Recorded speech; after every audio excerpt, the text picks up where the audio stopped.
मादा खरगोश अपने 2 बच्चों के साथ घने वन की एक गुफा में रहती थी। मादा खरगोश के दोनों बच्चे बड़े आलसी थे। दोनों ही बचपन से भोजन के लिए अपनी माँ पर आश्रित रहते थे। समय के साथ साथ मादा खरगोश बूढ़ी होने लगी और अपनी उम्र को देखकर वो अपने दोनों बच्चों से बोली, बच्चों, अब मैं बूढ़ी हो चुकी हूँ। मैं अब हम तीनों का भोजन इकट्ठा करने में समर्थ नहीं हूँ और अब तुम दोनों भी बड़े हो चुके हो। अब तुम्हें खुद के भोजन के साथ साथ मेरे भोजन का भी प्रबंध करना चाहिए। माँ, बाहर कितनी गर्मी है, हमें अभी इतनी गर्मी सहने की आदत नहीं है। हाँ भैया, बात सही है। आप ही बाहर जाके भोजन इकट्ठा क्यों नहीं करती? आप अपने बच्चों के लिए इतना भी नहीं कर सकती? इतना आलसी होना अच्छी बात नहीं है। ठंडी हो या गर्मी, हमें मेहनत करने से कभी भी नहीं कतराना चाहिए। ठीक है माँ, हम जाते हैं भोजन का प्रबंध करने। आप ये उपदेश देना बंद करो। और दोनों खरगोश भोजन का प्रबंध करने के लिए जंगल की तरफ निकल पड़ते हैं। तभी पत्तियां तोड़ते हुए बड़ा खरगोश अपने छोटे भाई से कहने लगता है, इतना भोजन उठाकर ले जाना मेरे बस की बात नहीं है। छोटे भाई, तुम ही माँ के हिस्से का भोजन इकट्ठा करके गुफा तक ले जाओ।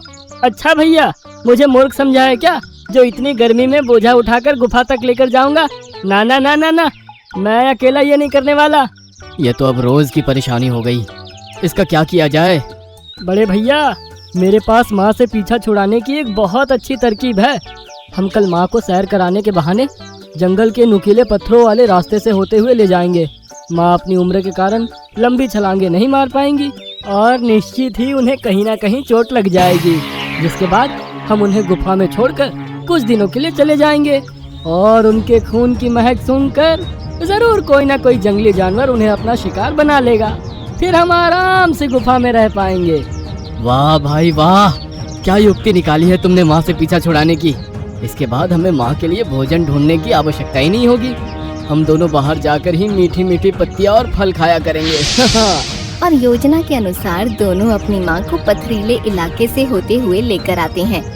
दोनों भाई तेजी से पथरीला इलाका पार करते जा रहे थे कि तभी मादा खरगोश उनसे बोली, थोड़ा धीरे धीरे चलो बच्चों, इस उम्र में इतनी लंबी छलांग नहीं मार सकती मैं।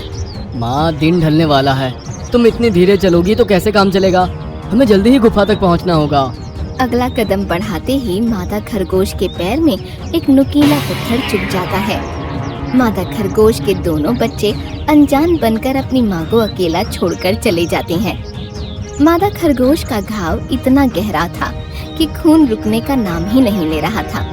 किसी तरह वह धीरे धीरे आगे बढ़ती गई।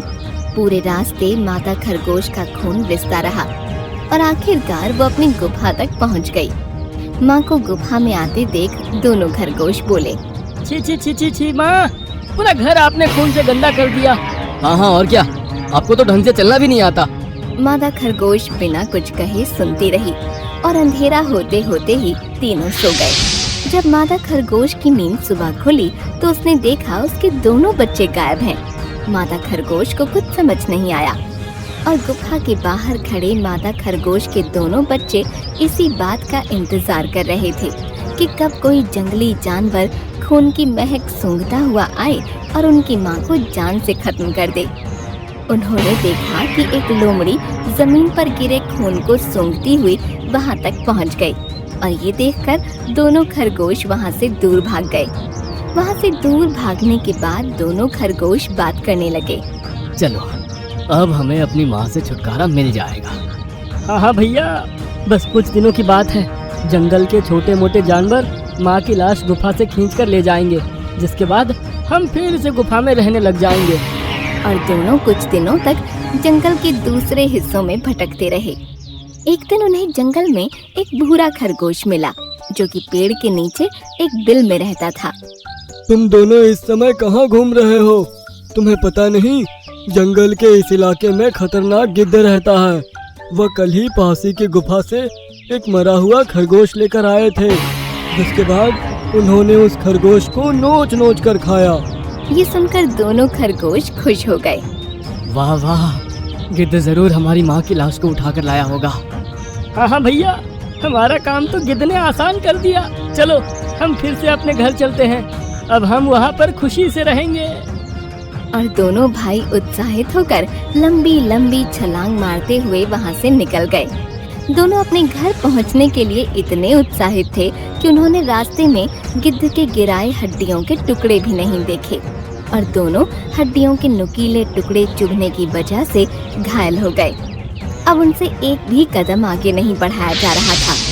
कुछ ही देर में वहां गिद्ध पहुंच गए, जिनको देखकर दोनों खरगोशों को अपने सारे किए हुए बुरे कर्म याद आने लगे।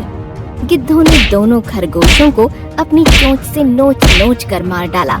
इसी तरह उन्हें अपने बुरे कर्मों की सजा भी मिल गई।